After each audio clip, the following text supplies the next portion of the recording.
the ways we are looking at restructuring the channel is to make information we find more useful to you, and perhaps broaden your horizons in a way that will help you become more interested in the paranormal. So welcome to the Paranormal Insider's Guide.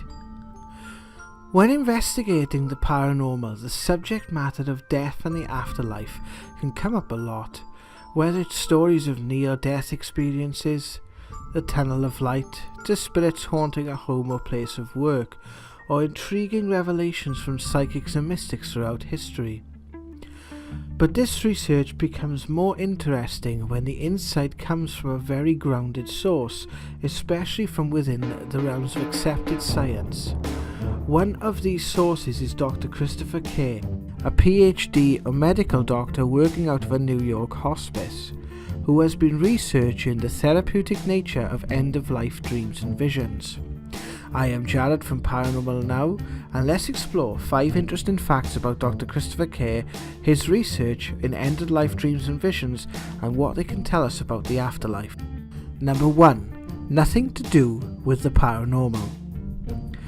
During interviews and talks, Dr. Kerr will say on record that his research is grounded in medicine and has nothing to do with the paranormal. His concern is not the understanding of the nature of the afterlife or whether or not it exists, rather than how these visions affect the lives and well-being of patients in his care.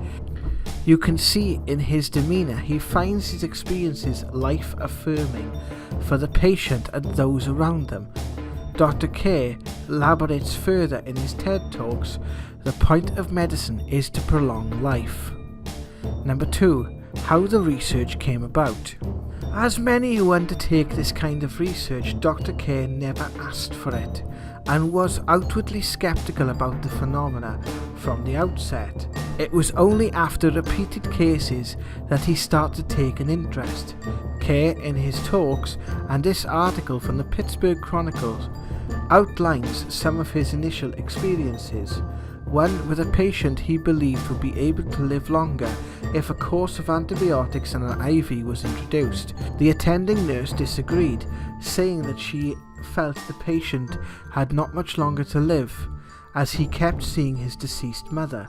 Dr. Kerr understandably reacted with skepticism, only to be proven wrong as the patient sadly passed away shortly afterwards. Number 3. The research. Driven by his own experiences and the experiences of his patients, Dr. Kerr would realise that much of the information about the end-of-life dreams and visions, the state of mind of the patient and the end-of-life process in general, was gathered from observations and information from family members after the fact, and very little data existed from interviews with those who were experiencing the phenomena firsthand. Kerr affirms his belief that most scientific and medical professionals would write such visions off as hallucinations or delusions, but would feel that this is a disservice to the patient who is experiencing this phenomena. Whereas confusion manifesting from the various illnesses the patients would suffer from was definitely a recognized phenomena, these visions were happening to patients who were very much sound in mind, if not in body, and would also come with it a drastic improvement in their quality of life, the way they viewed their lives, and the way they viewed the experiences they were having. Number 4. The findings. Throughout the course of his work since 1999, Dr. Christopher Kerr, along with others, have interviewed over 1,400 patients of all ages who are sadly facing the end of their life. From those interviewed, 80% believe they had at least one pre-death dream. These dreams were described as being more real than a normal dream. 72% of those reporting having these dreams said they saw and interacted with loved ones who had long since died. These visions would provide the most comfort to the patient and could drastically change their mental state. Patients would report that they felt they could resolve long past conflicts, heal old wounds, or had a sense of never being alone. Dr. Kerr's research also showed that the closer to death the patient was, the more dreams and visions they would have. It is not easy to talk about the subject of death, especially if you have lost a loved one, someone close to you, someone we care about, and perhaps one of the reasons there is not as much information in the public domain about what happens to us when we die is because it's one of the most difficult subjects to approach. Part of our work with the paranormal, especially if we work as mediums, is helping those who are grieving work through the pain of their experience and bringing validation to continued life beyond death. Personally, I find it incredible when such research as this is undertaken, as it offers more about our lives here than it does about the afterlife, and it is because of the disassociation with the paranormal I find Dr. Christopher Kerr's work so interesting. Number 5. Potential for further insight.